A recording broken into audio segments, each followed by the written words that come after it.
real quick, I just want to say I love it because you bring up a really interesting and important point is that some meetings are not healthy. And the rooms, the 12-step fellowship rooms, you do have to be a little bit careful, I would say, because some people are, super toxic and not very healthy. So, you also brought up sponsorship earlier, which is that's so important because it kind of helps you when you're brand new to filter some of that out.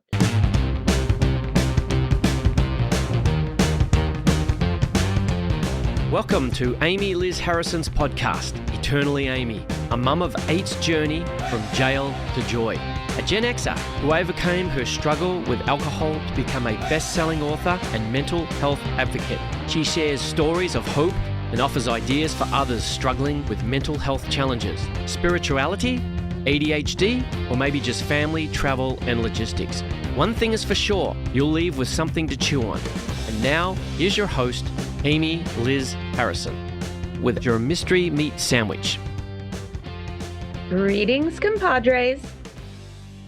Today, for your mystery meat sandwich, I have not a quote today, but it's a short Buddhist parable.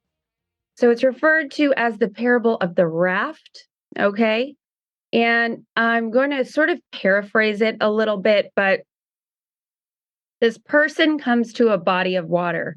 It's an ocean, it's a river, it doesn't matter, right? And they're trying to get to the other side, but they realize that there is no way of accomplishing this safely. So the person starts to assemble all of the components that go into building a raft. They build it and they get across to the other side. So once they reach the other side, they're kind of like, what do I do with this raft now? Do I bring it along with me? Because that could be sort of cumbersome. Or do I just kind of leave it here? And, that's the beauty of it is that there is no right answer. So, I mean, in some cases, some people might go, I'd like to try and swim it. Like, you never know. I know how to swim, so I'm going to just go ahead and try and do that and see what happens. And, what I love about that is, yeah, I mean, the point is to get to the other side, right? So if you make it there safely, yay, like mad props. And there's many different interpretations of this parable, but that is the one that I like the most. And because I'm going to move into the chaplain's chat now, on that note, I have brought two of my favorite people to this room today to talk about something that I just love because many of you know that I'm kind of a 12-step junkie. I absolutely love 12-step fellowship, changed my life. But the thing about 12-step fellowship is it's just not for everybody. And there is a growing movement that it's kind of not a thing anymore, at least in its traditional sense. And it's got a lot of variations, right? So we've got AA, we've got Celebrate Recovery, we've got all of these different programs. And these two ladies, my friends Jayne, who's my best friend ever, she's my old drinking buddy, and we now don't drink, which is a way better life, in my opinion. And Carolyn is my business manager. She's the other half of my brain, arguably the stronger side of my brain. And I just love her to death. And so these two ladies have given me permission to go ahead and say that substance use disorder is something that they have both struggled with in the past. They have their own separate journeys, which is what I love about this so much. And some of them may have dabbled a little bit in 12-step fellowship and used it for a little bit of time, sort of like that raft, and then decided, you know what, I don't want to carry this thing along with me. I'm now on a different journey. And that's amazing and awesome. And maybe some of them were like, you know what, I'm going to swim it. I'm going to see what happens. And that's the beauty of recovery and sobriety is it's not a one size fits all. There's not a right way and a wrong way to do it, because the goal is getting to the other side. If you're, on that body of water, or in this case, getting sober, that's the goal. So, like, who cares? But I just wanted to, first of all, just thank the two of you for coming on the show today, because it means so much to me. It's, really on my heart that somebody listening might feel like, oh, I can't talk about sobriety because I don't want to talk about AA, or, I don't want somebody to be preaching AA at me. And so, what I love about you two is that you have unique experiences that people will relate to. And it's going to be a powerful thing for them to hear success stories. And so, on that note, Jayne, would you mind starting us off? And if you could just tell us like a little bit about your drinking background that led you to realize that maybe you wanted or needed to get sober, however much you're comfortable sharing. I have my grandma voice. It happens sometimes in podcasting. I don't know why. But anyway, and how did you get sober? So did you go to rehab? Did you like just quit cold turkey? Did you try the, moderation management? Oh yeah, girl, I've tried it all. So just to get started, I'll jump in if that's okay. I have 12 years of really reflecting back and looking at behaviors that when I was drinking, I would have never thought were correlated. I never thought that I made sure I would find friends that were drinking. I thought that those were my besties, and they were. I don't get me wrong. Um, but when I reflect back and I start really looking at behaviors, going, oh my gosh, here I was thinking that that was just life. So, like as a girl in high school, you find friends and then you all start drinking, and it's really, really fun. And you laugh at behaviors. And that's kind of how it started. It wasn't starting as like a full blown thinking something was wrong or alcohol. I never even knew what alcoholism was. I didn't even know the term. I felt horrible for people who were in rehab. Oh my gosh. I remember going, oh, that's so sad that they can't control it. Or that's really just like, that just sucks. Like they can't go out and party with their friends because that's life. Like that was my life. I made sure that every single fun run I did ended in drinking, or any concert I went to, we had to get there early to drink. I didn't think that was not normal. I didn't know other people lived a different kind of lifestyle. I didn't know that people didn't have cocktail hour starting at 4 o'clock, and then you just drink for the rest of the day. And you talk about, oh, it's cocktail hour, and you talk about your day, and that's how you unwind. And it's just all of these things that, when I look back, I'm like, oh my goodness, some people don't live this way. And I made sure I was a part of a bunco that was drinking, or I made sure that Drunko? Drunko, yeah. So here I am involved in Drunko, or book club, right? You have a sober book club that you've started, but the book clubs that I were involved with, it wasn't even about the book. You kind of read a line and you just drank the whole time. Or even there was even Bible studies where I drank wine because, that was one of the first miracles. So I always I never saw that as something wrong. I never saw that. I always thought of it as really fun. I always thought of it as it was a great time. And it was one of those things that to ever think that I would be calling myself an alcoholic or somebody who has a problem with alcohol, because I could do cleanses. If you can do a cleanse, you're not an alcoholic. Like I didn't drink for like 9 to 10 days, or I didn't drink when I was pregnant, or, I had so many excuses in my head as to why I was not an alcoholic. So that's kind of how my story, I wanted to share that because I never really saw these things until really reflecting back after 12 years of not drinking. I'm like, oh my gosh, everything I did made sure I was around people who were like me. not knowing. It wasn't like a conscious effort thing. And so part of my story is it was fun. It was great. Those are my people. Everybody gets a DUI. You know, you always kind of just like, everybody does that. Everybody does that because everybody I associated with did do those things. So it wasn't something that was out of the ordinary. I never, ever thought I had a problem until, getting married. And I'm not saying that that's a problem. I'm saying that you have two different relationships, two different personalities, now you have kids in the mix. And now your coping is what's fun is drinking, what your alone time is drinking, everything just drinking helped until it didn't help anymore.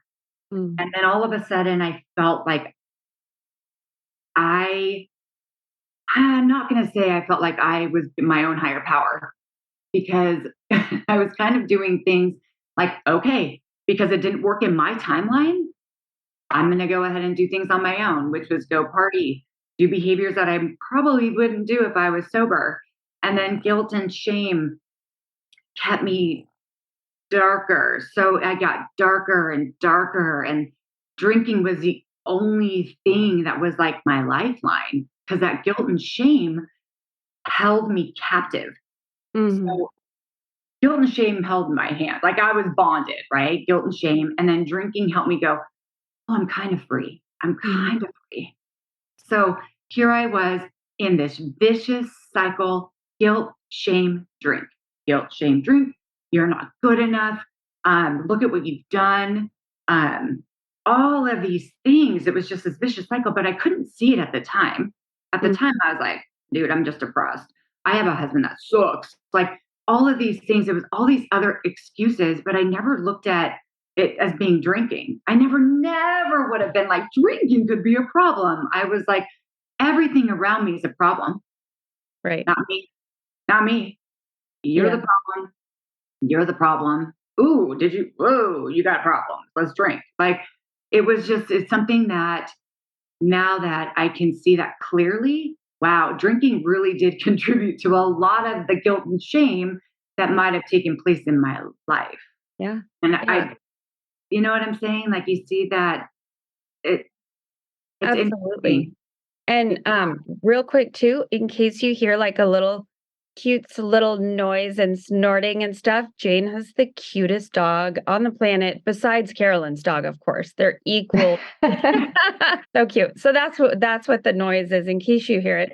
But that is awesome. And then did you go to rehab or did you it's funny because I know the story, so I know the answer, but just for the sake of Okay, so I got really blessed with a counselor that I was working with who kept giving me little nuggets. Like, do you think you might have a drinking problem? I'm like, never. So I would always protect my drinking. It was always something else. So he would drop nuggets throughout the 3-4 years I was seeing him about drinking. And one day I came in hung over, just done, spent, enough's enough. I couldn't deal. I couldn't deal with anything anymore. Like I had just an incident that happened where it like ripped my soul apart. And then I've got this husband and I got this and I got this and I have all these things and I just couldn't do. I couldn't deal. And so I had a great counselor and he was like, have you ever thought about just getting out of your environment for a little bit and getting rid of the drinking? And I was like, no, no, ever, never, no. And so I think in that moment where he kind of gave me that piece again of, do you think you might have a drinking problem? I mean, I reeked of booze when I went in there to see him. I probably was still, from the night before, drunk, but I was tired. I was so tired. I was sick of tired of being sick and tired. And I know they say that, but it was real. It was like, I was done. And he was like, would you consider going to rehab? And just getting away from your environment. And I was like, yeah, I'm done. It was just one of those moments where I was done. And his offer worked in that moment. It would have never worked 3 weeks ago. It would have never worked 4 weeks ago. But in that moment, I needed it and I was done. And I said yes. And it was scary AF And I went to a recovery center and I felt like I didn't fit in, but I did fit in. Like everybody had the same story. I wasn't alone. Here I am sitting with these people who had stories, and I was actually kind of normal compared to the stories I heard in there. I was like, whoa, you got some stories that aren't my story, but we all have the same thing in common. And that was something where we were just sick and tired, sick and tired. Oh, We did go to rehab. awesome. The Thank best you so, thing. so much because it's important, for people. Thank you for sharing all that because it's important for people to, be able to identify um, with the thoughts and the feelings and how we all thought and felt when we drank. And Carolyn, if you would not mind just sharing a little bit or however much you're comfortable with about what led you to realize you maybe wanted to try to get sober and how you went about it. Sure, absolutely. Well, thank you so much for having me on today. I love getting to join the two of you because I know you have such a fun, like long history as friends, and so it's such an honor to get to be in on this. So, yeah, I'd be happy to share. So, my story is similar in a lot of ways, but also different in some ways. I think I've always been a social drinker, and the funny thing for me is I think a lot of people and they kind of start drinking in college, and for me that was a little bit different. Maybe because I also lived with my parents during college, so I did like a remote campus kind of thing, and I always knew then that I didn't retain knowledge as well when I was drinking because I was kind of newer to it, and so if I went out drinking the night before I felt like, well, I'm going to save the drinking for my breaks in college, and I really didn't drink much when I was studying because I made that a priority. And so my drinking more started afterwards once I started my first corporate job. And for me, I spent about 13 years in corporate, and the entire time I never really felt like I was doing what I wanted to be doing. I mean, there was pieces of that, but I kind of a little bit lost my identity in that and feeling like I had to push myself to be this person and climb this ladder that I didn't really want to do to begin with. But I thought that was the only thing there was to do. And so I think the drinking helped me cope with that a little bit in terms of not being true to myself. And that, I still had early on my kind of passions, which are, working out and doing yoga or, hiking, things like that. And then 8 years ago, I started a job where I was traveling for work. And that's when I really started to get more experienced in my drinking career, if you will. If anybody's traveled for work before, they probably know what it's like. You go out with coworkers, and that's kind of like the only people that you know there. And drinking is kind of like the one thing that you guys have in common. All the drinks are usually expensed, and everything's paid for, and so you kind of get in this habit of like, where are we going tonight? Or we're going here. Let's go down to the hotel lobby and have some drinks. And it was so easy to say yes to that. And because I'm also a very social person. So I thought, oh, I'm being social. We're having fun, getting to know each other. And after about a year and a half, 2 years of that job ended, but the drinking for me didn't. And so, like Jayne said, I was always kind of trying to find those people at work that were like my drinking buddies that I could go out with after work for happy hour and just make it like a normalized thing. So to me, it never felt like an issue. I mean, I was still kind of doing my workouts, getting up early. Granted, I was getting up early, probably trying to just sweat out the vodka from the night before in these workouts. And I was starting to revolve everything around alcohol. Like I didn't care how much it cost. Yes, I would order another double vodka soda, even though it was like a $20 drink, every time. And the bill would be like $100 every time. And that all starts to add up. But I did that thing where you kind of start to make excuses for it and say, well, I still have my job. I still am able to get up and do a workout.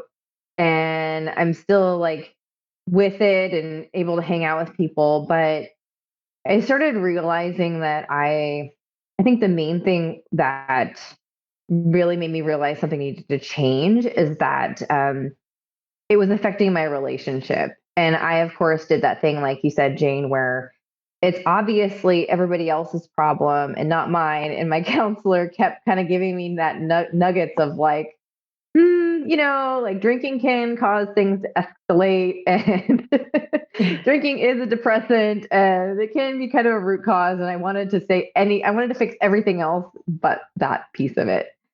And so I finally got to a point where I was tired of going, and we would go on these trips. My boyfriend and I, we would like to travel, and we go on these trips, but a lot of it ended up in drinking every night. And it would either end up in like some dumb argument that we couldn't remember the next day, which I'm sure started, or I couldn't remember what we did. And it was like, why are we spending all this time and money to go on this wonderful place that we may never go again, for me to not remember it the way, very clearly. And I'm remembering it looking back through photos on my phone. And it just felt like I was cheating myself. And I think the thing for me too, as I started looking at my life and my goals, and I really realized I am not where I want to be. I'm not doing what I want to do. I'm not passionate about this. And so I just got to a point where I was tired and realized something needed to change. And the catalyst for me was really after a trip to Italy when we had gone on this great trip. We were in Venice, and then like woke up, like what happened the night before. We're arguing about like limoncello. I was trying so hard to find a place to get limoncello. Like that was my main thing. We're walking on Venice, which is so beautiful, and all I wanted to do was find a place to get limoncello. Like that was my focus. And I started realizing like all I could focus on was where my next drink was coming from. Yeah. And so on that flight home, there's free wine on international flights. So I had like a sip of that. And I think I was just at a point where I was like, I'm done. I don't want to even want the rest of this. I'm tired. And so I just like after that just stopped. And it wasn't easy. There was more that went into it than just quitting.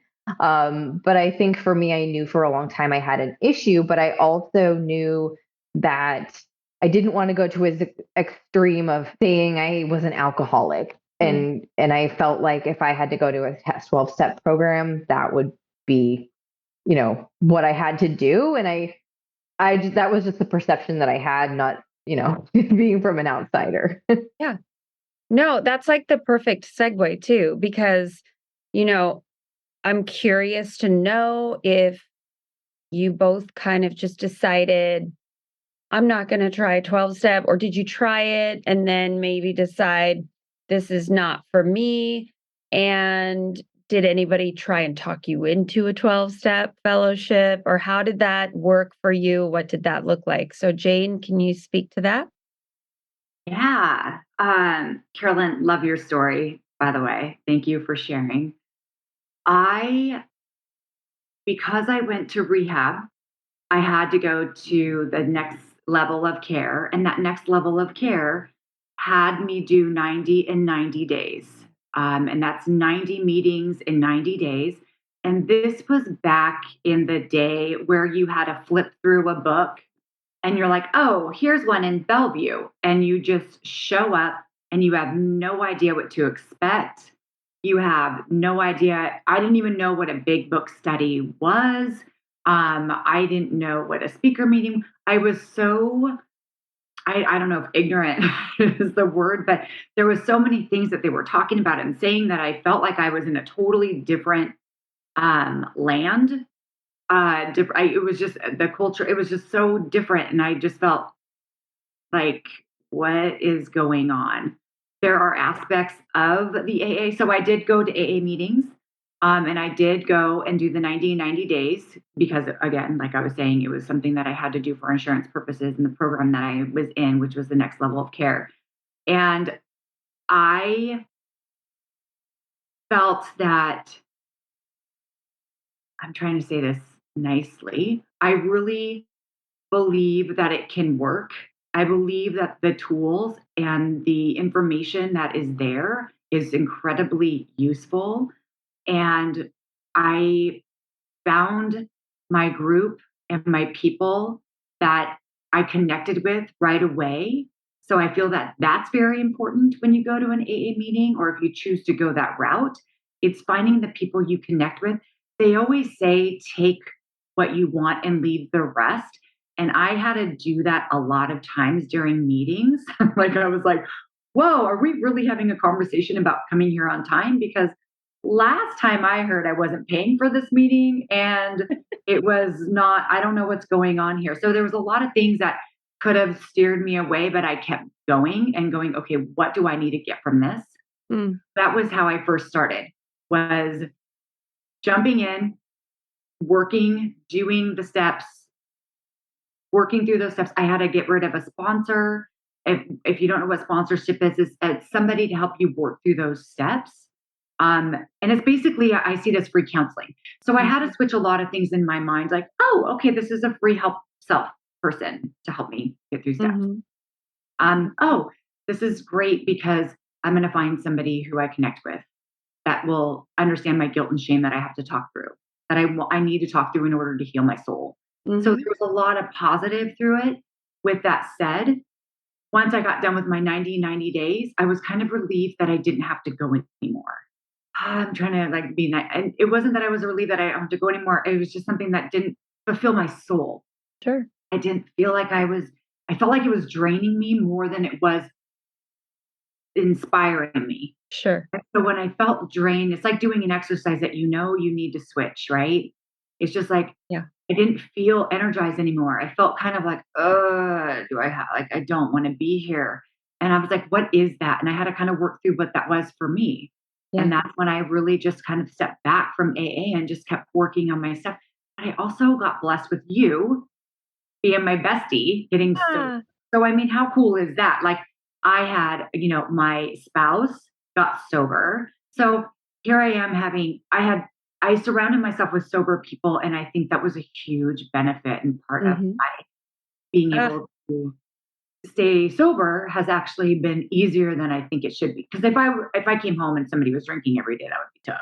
Yeah. I could do it, but yeah. Especially in the beginning, why not? I don't have a problem. Right. Right. It's easy to kind of go, yeah. Like, yeah.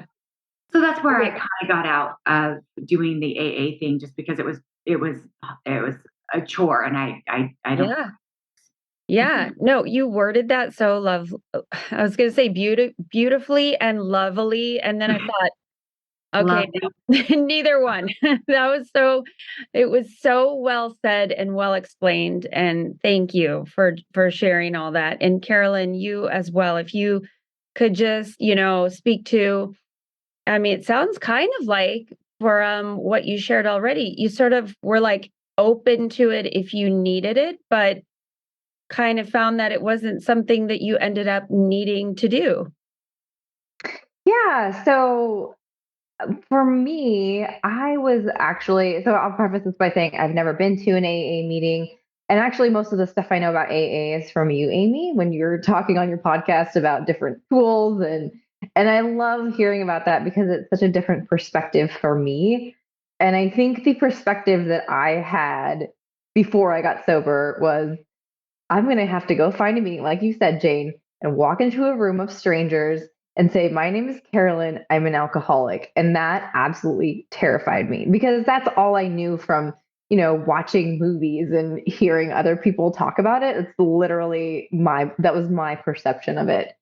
And so I've never been to one, but my therapist actually recommended, I think I was just saying in passing because I was tired. I was like, I think I'm going to try dry January. And that's where it started. So I tried dry, and she said, well, I actually just did that. I did sober October because, there's a different month for sobriety. I guess we could call different months.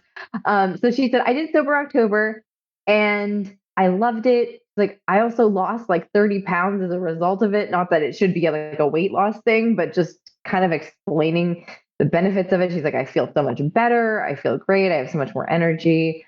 And she recommended this book to me, which is I absolutely love, called The Unexpected Joy of Being Sober by Catherine Gray. And then she also sent me a link to the Facebook group. And those two together, I could not put the book down. The book to me really resonated because she's an excellent writer, and she's actually a writer for like a magazine. So she already has really good writing skills, and she talks about her experience with also traveling for work, getting caught up in the drinking with work buddies, like her work buddies, like basically dragging her home and putting her to bed. I mean, I never had that happen, but just I was like, there are so many similarities with this. And so I loved that book and really saw myself in it. But her other, what she talks about it is that she did not go to AA, and she was just kind of also tired, and she was curious about getting sober. And she talks about how in society we make drinking so normalized, and we make it so that in order to celebrate something, we have to drink. If we're sad, we have to drink. If we're just bored, we have to drink. Like, there's always going to be a reason to drink, and kind of falling into that. And I felt like that was where I was at in life. So that Facebook group was really my way of connecting with other people, and everybody in there is so supportive. A side note, I'll have Kyle, also our producer, put in the show notes a link to the book and the Facebook group as well, if anybody's interested. But I mean, everybody in there was so supportive. I could ask questions. I think my very first question was, has anybody had luck with cutting back on drinking? And everybody was just gently admonishing me, like, yeah, it doesn't really work. But, like, how do we cut back? Because it's always, we were trying to just keep it in our life, right? Yeah. But, everybody was so supportive no matter what questions I had. And it helped me get through some really tough times when I quit drinking. And especially initially, especially in those first few weeks, like the sugar cravings. You don't realize your body is going to crave sugar, and just to give yourself permission to eat whatever candy, cookies, whatever it is that you want, and not be focusing on like losing weight or anything like that in the beginning, because your body is going through such a change. Mm-hmm. So that was the route that I took, and it was very instrumental into helping me. And then it's really called officially, I guess, like the sober curious route, where you're just like, I'm going to try this. And I just kind of kept going with it. So, which I love. Like, thank you for sharing all that. And what I find fascinating, you guys, is you both, during the identification part, you both use the word tired. Like, you were both like, I just got tired, like exhausted, and that's just such an impactful word when it comes to drinking, because, you just get into that point of like the gift of desperation, really, having that sense of like, I can't keep this up, like I can't keep it up. And then you both, in separate ways, talked about basically connection. Jayne, you found connection through your people that you met, and thank you for being one of mine. In those times, those early times of going to meetings, and just sober people that you knew, whether it was from treatment or whatever, wherever you encountered people. And then Carolyn, you having the Facebook group that you found, sounds like that was like a huge support. So, it's interesting to me, because it kind of reaffirms that whatever the different pathways might be, again, it's that feeling of connection with other people that somebody else understands, I think is super powerful. How did you realize it was important to give yourself permission to customize your recovery? And the reason I bring this up is because I remember a specific incident you were telling me about, where someone was trying to lecture you about, oh, you need to get into a 12-step, home group, meeting home group and all this. And I'm just wondering how you gave yourself permission to not sort of succumb to those pressures? Yeah, I was at an Al-Anon meeting, which is even funnier. So here I was at an Al-Anon. For those who don't know, it's codependency, all of those. It's a whole other, yeah. So we could probably put something in the feed about Al-Anon as well for codependency. But so I was at this not a meeting, but it was a gathering, and someone's like, "Oh, so what meeting is, do you attend, and who's your home group?" And I was like, "Yeah, no, I don't have a home group." And she was like, "What?" I'm like, and that's why. It was Yeah. a Easy choice. moment of, okay, trust yourself, Jayne. And I knew that I did a lot of work. I knew that I've done a lot of growing and healing. And the biggest thing that I needed to learn, especially with using alcohol and just the codependency that I probably had, not knowing, was I always looked to others to see if I'm okay or validate or whatever. And she was that one moment in my life where I said, it's okay for me to be me. And it doesn't need to look like yours. And it doesn't need to look like yours. I'm comfortable with who I am and where I'm at.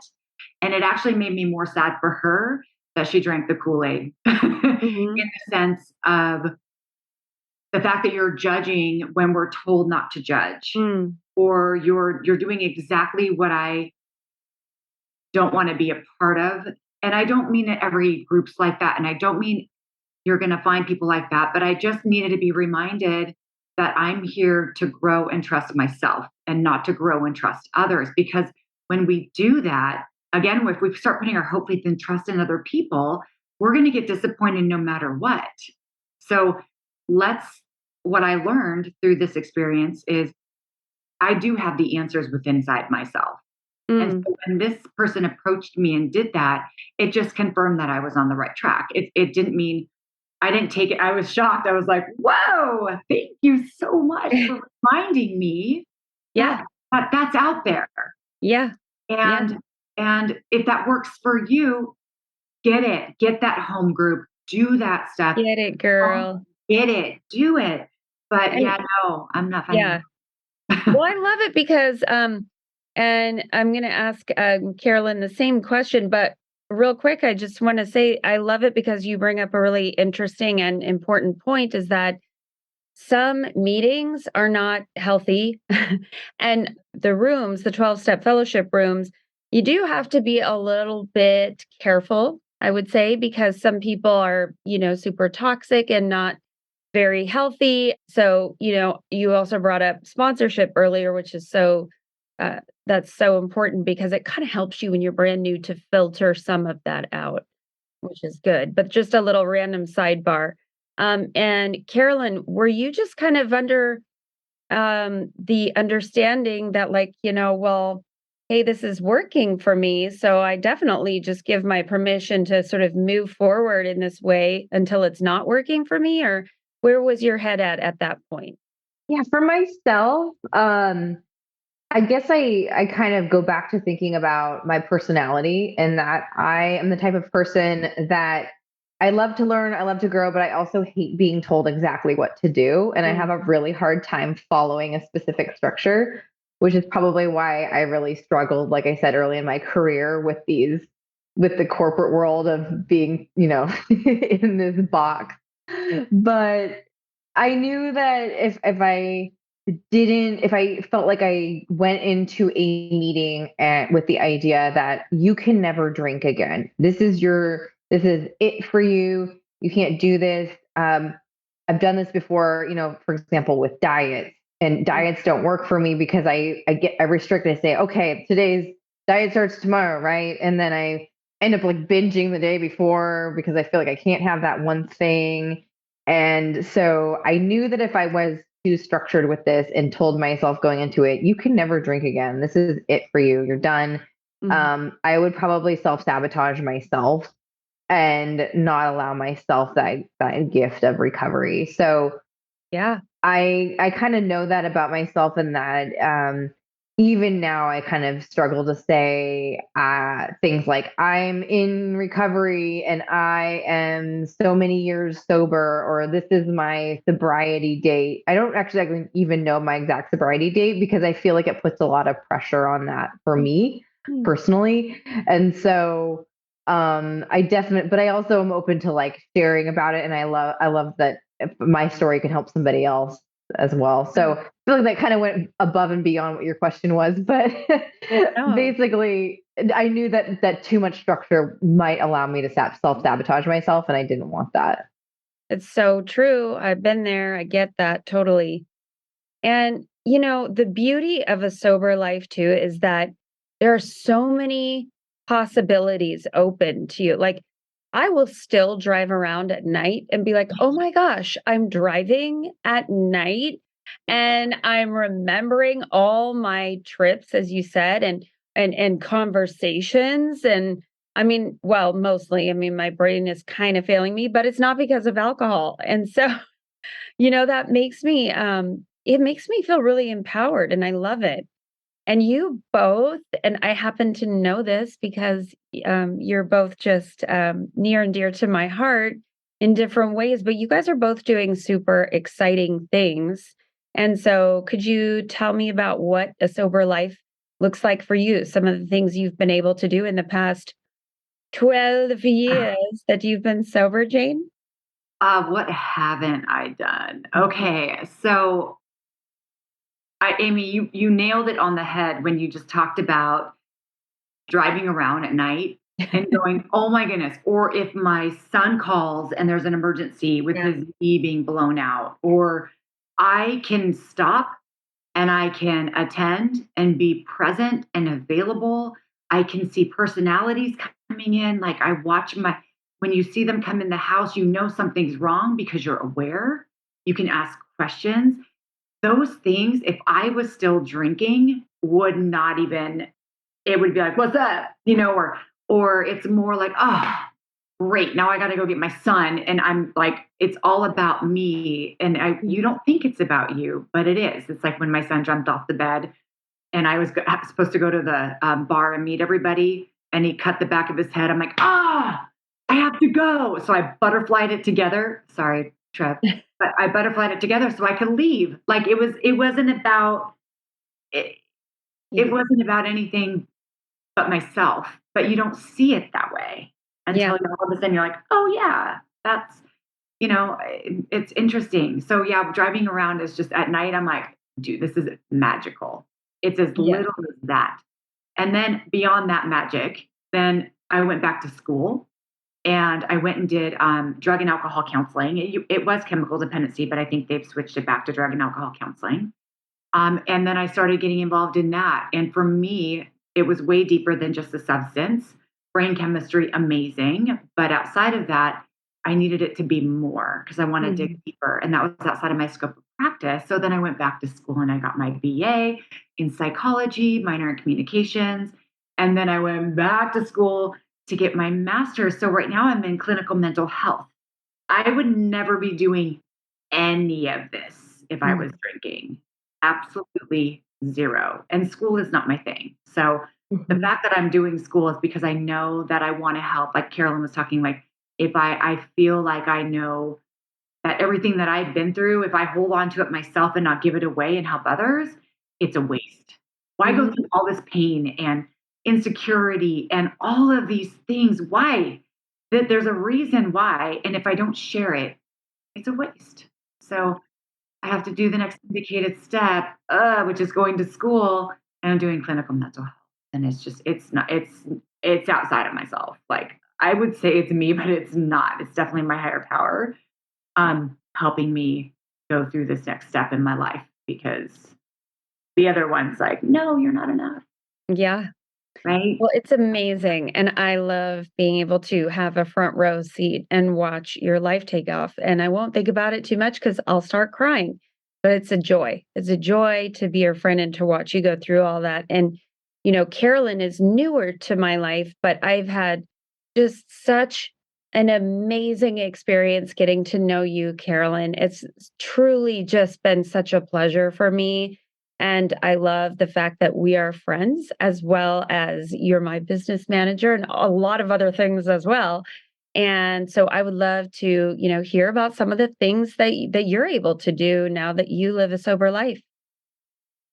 Thank you. Yeah. So I've been sober now for 3.5 years. And one of the first things that I did was, with all my newfound time, not going to happy hours every day, was I started my MBA program. So I got an MBA in business. So I have a BA in business and I got an MBA in business and marketing. I absolutely love marketing.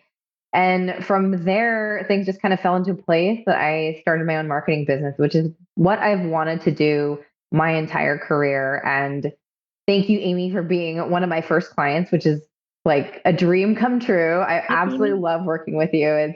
It's literally, I could not imagine this life for myself, like 4 years ago. And I'm so, so, so grateful for it. And so I also do, like I said, I love to travel, and so I have done a lot more photography with that. I feel like I more dabble in it, but Amy lets me take pictures of her and her family, which I have a great time doing. So it all works out. It's super fun. And so I love, Okay. doing photography on the side as well. So I just think in general, it's given me my life back, given me so much more time to think about what it is that I want to do in life, and really, feel like I have control over that. And it's just such a gift to look back. I feel like I'm going to cry, so I don't want to say anything more. But really reflecting on it, it makes me so incredibly happy. And if anybody else out there is thinking of, looking into getting sober, I can just say it's absolutely 100% worth it. It's the best thing I ever did. So, so true. And thank you for saying that. And, as we start to wrap it up, I just wonder, do you guys both have something that you might say to somebody who's like, you know what? Look, I've tried to get sober. I tried to go to those meetings in those church basements. It's not for me. Is there something that you might want to say, or a word of encouragement or something, Janie? Yeah, I think we really tapped into making sure or surrounding yourself with people who are like minded. Mm, So if you are trying to get sober and you're still with your same posse, not to say you don't have to be friends with them, it's it's one of those things. Find a few friends who understand you wanting to get sober, who will encourage you to go, you know what, I know you're going to go with your friends. Let's find an escape route. I'll be your phone call. Or having that like mindedness within friendships is really important. And there's one other thing that when we were all talking, I was thinking about, but Carolyn, you can go hit it and I'll probably jump in and get it okay. after the friendship stuff. But Yeah. So I would say definitely the same thing. And if you can't find those people, Facebook group, like I said, for me was amazing option. And yeah, just being around people who support your sobriety. I'm so fortunate that the friends that I went out drinking with, or, did that kind of stuff with, some of them, not all of them, but some of them were okay with later, hey, let's just go for a walk. Let's catch up. Like, we don't have to catch up over a bar. We can go for a walk and exercise, or go do something active instead. And so, yeah, definitely surrounding yourself and then finding other people in sobriety who are similar to you. Like you said, Jane, I mean, there may also be people who are not on this, they're still on the path of sobriety, but they're not quite exactly in the same place Mhm. or have the same goals. So finding somebody or a book or something that is similar to that for you.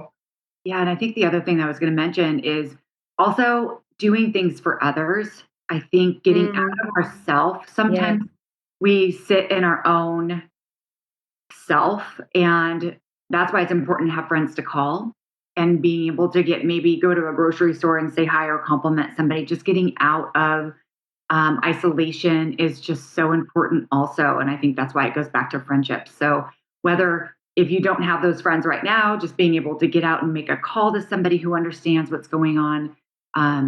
But isolation is deadly. So that was another thing I wanted just to make sure. Do something outside, maybe volunteer, do something different.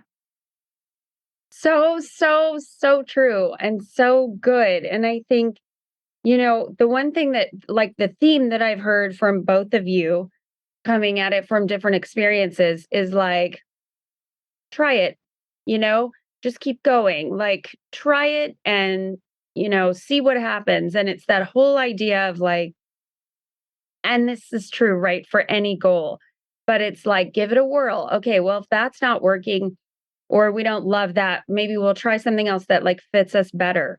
And the whole idea is that, you're worth it. You're worth trying for. And yeah, that to me is the main thing, is if the goal is to have a better life, whatever that looks like for you, to just keep trying different things. I mean, before I went to rehab, I did moderation, RS or whatever. I can't remember what it's called now. But, I took a bunch of supplements and I tried all these things because I too was like, I don't want to quit drinking. I mean, heck no. Um, and, just not knowing how awesome my life was going to get if I had. But at the end of the day, kind of takes a blind leap of faith, I mean, you're not guaranteed what's going to happen. So, yeah, I just want to say how much I really appreciate you guys just taking the time and the having the candor to just open up and share your stories. It's just huge. It's so important. And I'm so thankful. And so for both of you, where's like the best, place to find you? Do you have like a website? Do you have an Instagram or something where people can follow you? I don't have a Facebook or anything like that at this time. That's okay. That is okay. Jayne is in the witness protection front. No, I'm just kidding. I'm completely kidding. How about you, Carolyn? Yeah, so you can find me. Probably the easiest way is it's Carolyn Bunn on Instagram. I'll put it in the show notes as well. If anybody has questions or wants to reach out about, sobriety or chat about marketing, I'm happy to. Awesome. And so congratulations, ladies, by the way, on both your sobriety and your accomplishments. You are both like amazing. You're doing incredible things. And I love to be able to be your friend and be a part of it. And so for your bailout bag today, something to think about, just a little food for thought. If the end goal, or actually kind of the beginning goal, because the end of drinking, quote unquote, is actually the beginning of like this whole new life, right? So perhaps just maybe there's no right or wrong way to get sober, just like taking that raft or swimming to the other side and arriving on the shore. So if arriving on the shore safely is the goal, does it really matter like how you get there, right?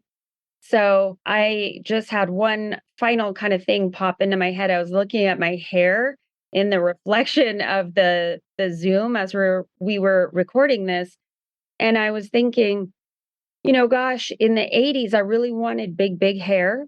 And I did not have it. I had this really fine, straight hair. It was super slippery. And so I got a perm, of course, multiple perms, tried all these different things to try and get my hair to get big, because that was my end goal, right? Was I wanted big hair, and I was motivated enough, like things were bad enough. This is a first world problem, right? But with my fine hair, that I was like, okay, I got to make this work. Like, how are we going to go about this? And I just kept trying. And eventually I got big hair. So it worked. So with that thought, be kind, rewind.